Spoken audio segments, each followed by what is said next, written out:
अस्सलाम वालेकुम एवरीवन।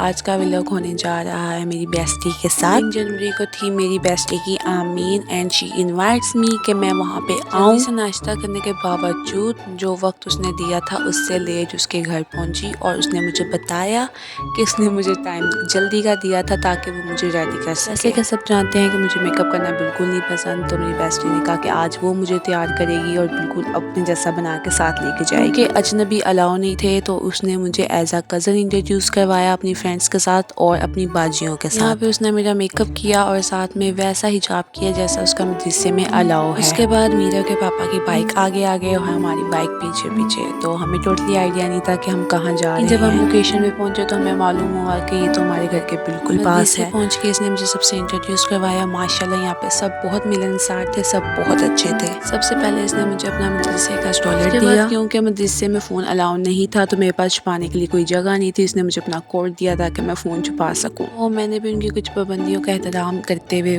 बहुत कम वीडियोस बनाई। तो ये है मीरब का रूम जहाँ पर वो पढ़ती है बैठ के, तो ये बहुत कंफर्टेबल रूम है। मैं तो चाहती हूँ हमारे कॉलेज के भी रूम्स ऐसे ही बन जाएं। और ये मत सोचिएगा कि सिर्फ मैं ही फ़ोन लेके गई थी, एक्चुअली वहाँ पे सबके पास फ़ोन था, लेकिन पिक्चर्स और वीडियो बनाने पे पाबंदी थी, इसलिए कोड दिया गया ताकि मैं अगर वीडियो बना रही हूँ तो फ़ौरन से मैं उसको छुपा सकूँ।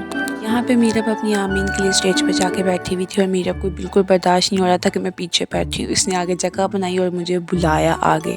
मैं मुश्किल रास्ता क्रॉस करने के बाद फाइनली आ गई हूँ स्टेज के सामने, और जो रास्ते में आपको साबुन नजर आया उसको इग्नोर कीजिएगा। और मीरब यहाँ पे अपनी फ्रेंड के साथ बैठी हुई, जस्ट फ्रेंड के साथ, बिकॉज बेस्टी तो उसकी मैं ही हूँ। और ये जितनी भी डेकोरेशन हुई थी ये सारी मीरब ने की थी और ये सब कुछ बहुत अच्छा लग रहा था। उसके बाद हमें दी गई मिठाई, हमने वो एंजॉय की। उसके बाद मीरब दिखा रही है अपनी शील्ड। माशाल्लाह माशाल्लाह उसको शील्ड के साथ एक वाइट शॉल मिली है। सबके बाद हम लोग बहुत ज़्यादा थक चुके थे और हमें भूख भी लगी थी, तो हमने डिसाइड किया कि बाहर से कुछ खाया जाए। मीरब ने मुझे प्रेफर किया कि हम छोटू कैफ़े चलते हैं, तो हमने वहाँ से खानी थी सज्जी। मीरब ने पहले भी बहुत सफ़ा खा चुकी है, लेकिन मैंने फ़र्स्ट टाइम खानी थी, लेकिन मेरे नसीब में नहीं था और वो हमें मिली नहीं, तो इसलिए हमने लोडेड फ्राइज़ ऑर्डर कर ली और फिर हम उसका करने लगे इंतज़ार।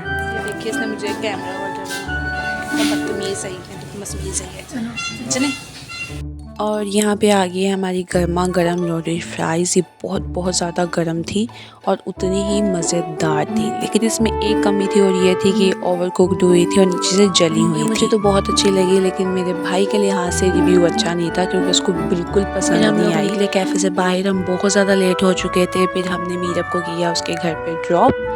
यहाँ पे मैं उससे अल्लाह हाफिज़ कह रही थी, अंधेरे में कुछ नज़र नहीं आया लेकिन हम लोग कह रहे थे अल्लाह हाफिज़। उसके बाद भी हम लोग निकले अपने घर के लिए। बहुत ज़्यादा लेट हो चुकी थी और मुझे पक्का था कि मुझे डांट, लेकिन एक बेनिफिट था और ये कि मेरे साथ भाई था, मैं अकेली नहीं थी। और यहाँ पे भाई मुझे कह रहा है कि महीन तुमने कुछ खाना है, क्योंकि महीन का पेट भरा हुआ था इसलिए भाई मुझे ऑफ़र कर रहा था महीन कुछ खाना है।